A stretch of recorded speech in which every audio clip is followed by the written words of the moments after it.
Oi, pessoal do segundo ano. Bom, hoje nós vamos falar a respeito do capítulo 11, que fala a respeito do sistema financeiro mundial. Professora, por que é importante estudar isso? A gente sabe que todo acontecimento, seja uma guerra, seja uma pandemia, como a que vivenciamos atualmente, vai marcar diretamente esse sistema financeiro mundial que precisa ser regulado e também que vai depender mutuamente das nações. Por exemplo, o impacto que os países têm sofrido, gente, é algo absurdo, principalmente devido à produção estar mais devagar ou completamente parada dos produtos tanto importados como exportados. A gente vai entender um pouco sobre isso. Bom, o atual momento de chamado capitalismo que a gente vivencia, já passamos por o capitalismo industrial, o comercial, agora a gente vivencia o financeiro, que é o resultado direto da globalização, ou seja, da articulação desses países no mundo. O funcionamento praticamente ininterrupto e interligado do sistema econômico permite a seus operadores realizarem ou acompanharem em tempo real quaisquer transação de seu interesse em qualquer lugar do planeta simplesmente mantém-se conectado à internet.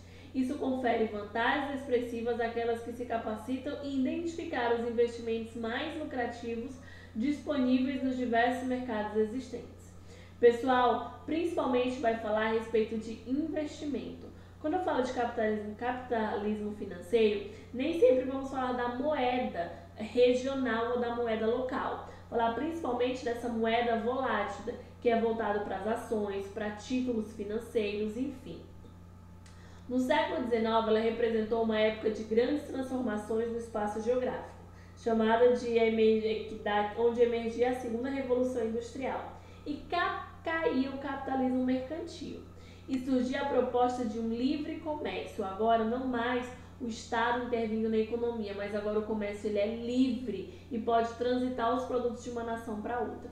Com isso, nasceu a primeira fase desse sistema monetário, denominado de padrão Libra-Ouro, que ocorreu em meados do século XIX e permaneceu até a Primeira Guerra Mundial. Bom, os países eles não tinham essa globalização, não tinham essa junção tão forte nesse período pós-Primeira Guerra Mundial. Tá aí então a necessidade de uma moeda padrão para se trocar mercadorias. Com o padrão dólar-ouro, o dólar passou a ser a moeda referência de trocas, podendo ser convertido em ouro. Esse padrão foi utilizado até os anos 70, quando as consequências da Guerra do Vietnã fizeram os Estados Unidos abandonar esse sistema, passando a utilizar o câmbio flutuante. Nesse outro sistema, a economia de um determinado país varia de acordo com o mercado internacional, buscando a estabilização econômica e contínua por meio da atuação de bancos centrais do país. De forma sintética, pode-se dividir o padrão monetário em 3 fases, conforme a gente vai observar. Pessoal, o que acontece? Esse câmbio flutuante ele não vai estar limitado à valorização ou à desvalorização de cada moeda, vai ver como um todo. E principalmente o dólar, que é uma moeda de troca mundialmente, ok?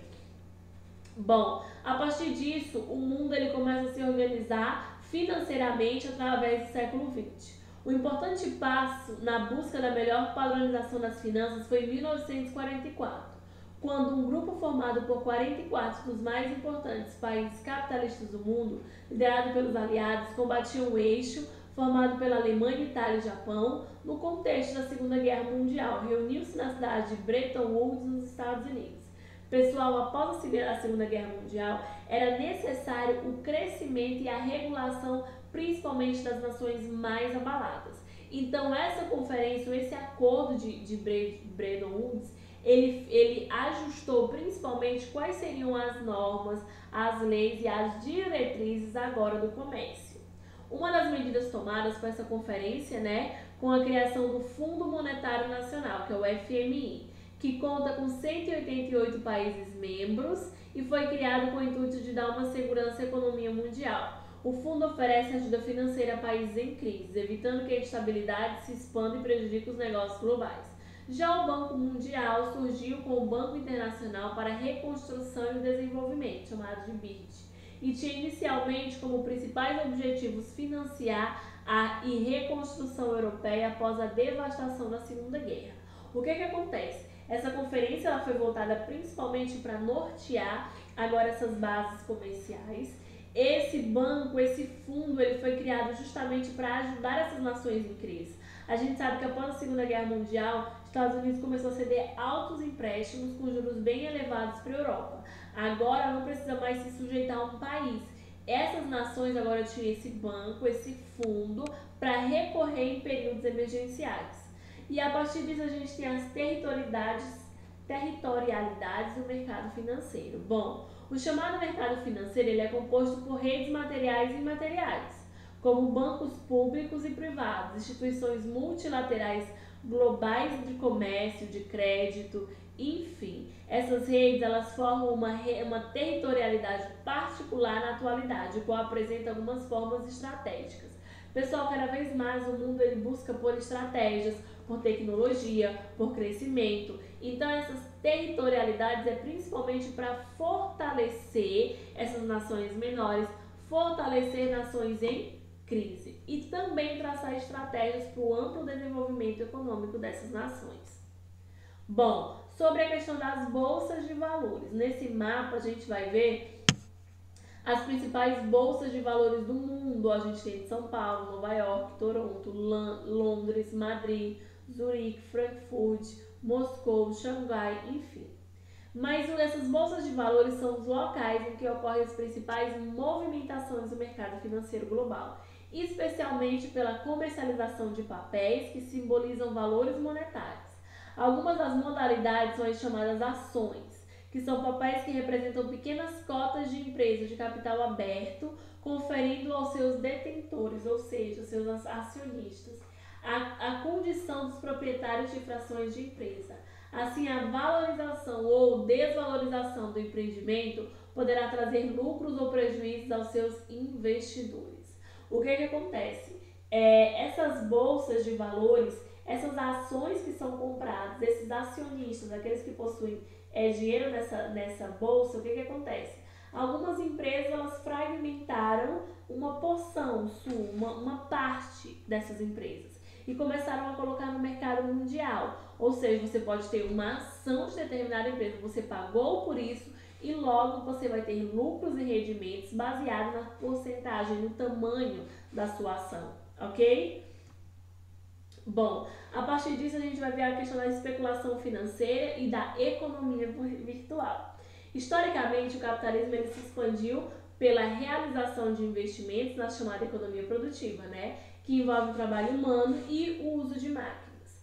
Para gerar bens primários e manufaturados de forma artesanal e industrial, e também para prestar à sociedade serviço que necessita, mesmo tendo principais objetivos a geração de lucros, aos detentores dos meios de produção, esse sistema sempre impulsionou as atividades econômicas de um todo, estimulando o surgimento de novos empreendimentos, gerando empregos, financiamento, gerando desenvolvimento desse país. O que acontece? Essa especulação financeira, a gente vai ver que durante algum tempo a gente teve a crise de 1929 nos Estados Unidos que desestabilizou o mundo inteiro. E também tivemos a de 2008, principalmente devido a essa questão de injetar dinheiro sem saber se de fato a pessoa ou o órgão onde eu estou injetando vai ter um dinheiro necessário para estar sanando as suas dívidas. Há critérios distintos para referir aos montantes de endividamento de um país, o que exige cuidados ao levar dados sobre o tema. A gente tem a questão de dívida pública, que vai ser tanto chamada de interna como externa. No entanto, essa segunda que exige a principal referência da análise. O Banco Mundial, a dívida externa bruta é no valor total devido aos não residentes, governos de demais países, bancos estrangeiros e instituições financeiras para um determinado país, considerando seu setor público ou privado. O que acontece? Muitos desses países eles têm uma verdadeira dívida, bola de neve, com o Banco Mundial ou com o FMI, Fundo Mundial, a respeito desse fundo. Principalmente, pessoal, devido a essas nações fazerem altos empréstimos e muitas vezes não tem como sanar ou pagar essa dívida. A gente observa que o Brasil está na posição de número 21, somado os valores que ele tem de dívida externa, ou seja, que deve ao Banco Mundial.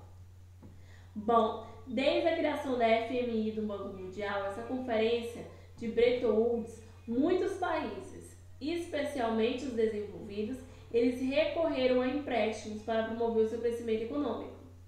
A partir da década de 80, no entanto, houve uma expressiva elevada taxa de juros, praticados internacionalmente, fazendo com que as dívidas de muitos deles, especialmente latino-americanos, aumentassem substancialmente. Alguns países, como a Argentina em 2001, chegaram a declarar a moratória, suspensão temporária de pagamento, situações em que essas produzem impactos severos à produção global como um todo, dado o caráter interligado que se verifica na rede financeira internacional. Pessoal, a gente vai ver que esse banco, esse fundo e também essa conferência, eles foram essenciais principalmente para nortear o mundo.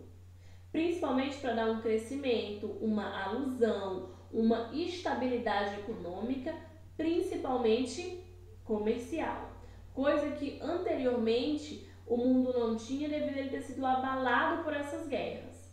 Então observa-se que após a criação dessas respectivas que eu falei para vocês, trouxe um crescimento e um embasamento para a economia mundial, ok?